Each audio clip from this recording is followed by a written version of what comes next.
Ya, halo semuanya. Gue fans Arsenal ya. Eh, gue lagi mau ngebahas nih soal final Liga Champions itu ya. Gue bukan nggak terima soal hasil dari eh, Liga Champions kemarin. Tapi kalau boleh gue kritik ya soal si Arteta ini ya. Gue nggak bilang dia pelatih jelek, dia tahu mana yang terbaik ya. Tapi ambisi dia yang terlalu gede itu justru merusak dari mental para pemainnya sendiri gitu.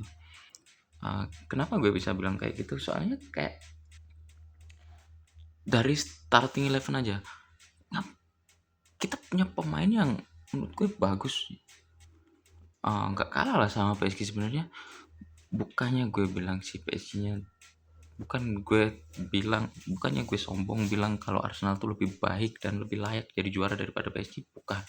Soalnya dari permainan kan udah sangat jauh kita bermain, sangat ke belakang, apalagi setelah mencetak gol itu udah sangat kelihatan ya. Yang jadi problem adalah ketika mungkin setelah unggul 1 gol mereka ngerasa lebih aman, mereka main defensif banget. Mosquera sebenarnya bagus, terlepas dari dia yang mengakibatkan sebuah blunder itu. Setelah blunder pun dia langsung diganti. Menurutku itu apa ya, kacau gitu. Mereka mengganti Mosquera, pemain yang terlalu defensif, mengganti dengan Julian Timber. Gue fans Julian Timber, gue suka dengan Julian Timber. Ini back yang kalau menurut gue paling konsisten dari uh, Premier League ya. Terlepas karena banyak absen karena cedera ya, Timber adalah pemain yang bagus, pemain yang konsisten gitu. Tapi sekali lagi mereka memainkan Timber, lalu mereka memainkan Gyökeres, Madueke, Eze, pemain yang diharapkan bisa lebih menyerang gitu. Di sisi lain, pemain dari PSG mereka menarik Dembele, ditarik keluar, Kvaratskhelia ditarik keluar,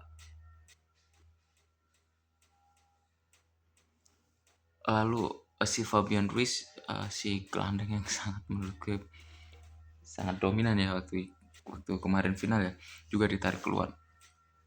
Gue harapnya apa? Dengan banyak pemain yang disimpan untuk babak kedua ini dari Arsenal yang lebih ofensif. Tapi dari sisi permainan, kenapa sama ritmenya? Ini mungkin gara-gara kita kalah di start, kecolongan di start. Kita start oke, kita mencetak gol dulu, tapi secara ritme permainan itu sangat buruk gitu. Mereka terlalu menunggu, mengandalkan counter, sedangkan kita punya pemain yang sebenarnya bisa mengatur ritme itu. Odegaard nggak kelihatan, oke, pantaslah diganti. Tapi Eze pun dia tidak bermain lepas gitu. Dia tuh kayak gimana ya, mungkin mental karena dari dia adalah pemain Crystal Palace yang dimana itu adalah tim mediocre. Mungkin demam panggung juga dirasakan, kita juga nggak tahu. Madueke biasanya pemain lepas, kemarin oke, dia yang berani nusuk, tapi juga ini mediocre banget kata dia. Saka apalagi buruk. Saka kayak pemain apa ya, gak tahu dia cara ketika dapat bola dia harus ngapain. Dribbling nggak jelas, banyak kehilangan bola, passing nol, jeblok semua. Mungkin ini ya, pesan aja buat Arteta, kalian tuh kalau udah gimana ya, ini banyak kan yang memprediksi kalau PSG bakal keluar sebagai juara ya. Kalau menurut gue ya, Arteta melihat itu, lu nggak usah kepancing buat gue harus membuktiin gue bisa bungkam ini, gue bisa bungkam ini, nggak perlu gitu. Harusnya itu malah jadi kayak bahan bakar lo buat lo tuh bisa uh, apa ya, lo sebagai tim yang dianggap underdog atau yang tidak diunggulkan, ya lepas aja gitu. maksudnya lepas tuh kasih lah tontonan yang menghibur, jangan bermain kayak gitu. Apa itu parkir bis kayak gitu.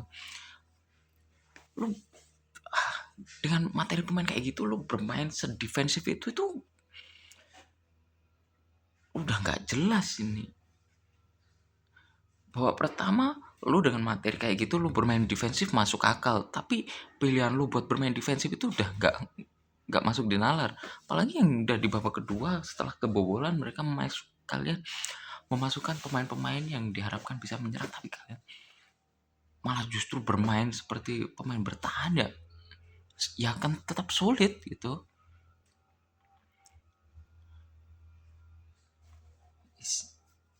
Gue kecewa, tapi gue harap ini musim depan ada kejelasan sih, nggak bisa kayak gini lagi. Oke lah, mungkin banyak yang apa ya, bukan berspekulasi ya, apa kayak dari mulai masuk ke semifinal lagi setelah berapa tahun, kita masuk lagi ke final setelah beberapa tahun, tapi gagal ya. Mungkin next musim depan kalian juga nggak bisa berpikir kayak gitu kalau kita ngelihat permainannya kayak gini gitu.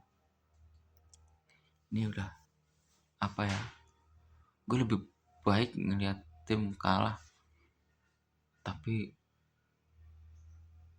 nggak deg-degan ini. Bukan, ini deg-degannya tuh deg-degan karena kita takut kebobolan, bukan karena kita sama-sama menyerang terus kita terkena counter, kita ya kemungkinan bisa kebobolan. Masalahnya ini udah di setting buat kita itu gimana gak kebobolan. Ayo come on lah, come on you Gunners. Gue harap musim depan kita mendapatkan hasil yang lebih baik. Oke, come on you Gunners.